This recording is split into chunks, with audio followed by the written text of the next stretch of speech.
Welcome to Bestusefultips. I will show you how to turn on night light on your Android 14 version. Open the app drawer on your device. Tap the settings app. Scroll. Tap on a display. Again scroll down. Here you can see night light option. Toggle on or toggle off it. To quickly enable or disable night light. To customize, tap on a night light. Now make sure toggle on use night light feature. When enable it, you can see your screen look like yellow. It will helpful to easily read in a dim light and fall asleep easily.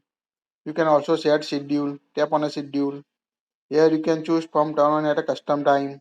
Here you need to enter start time and end time to automatically enable night light on your Android 14. Tap again. Tap on a turn on from sunset to sunrise.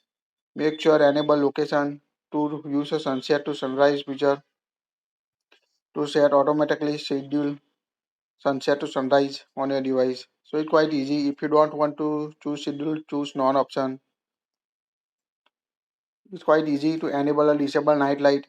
You can also quickly enable or disable night light to swipe down the notification panel and find the night light option. Here you can see tap on it to enable or tap on it again to turn it off. It's quite easy to enable or disable night light on Android 14. That's it. If you like it, share it.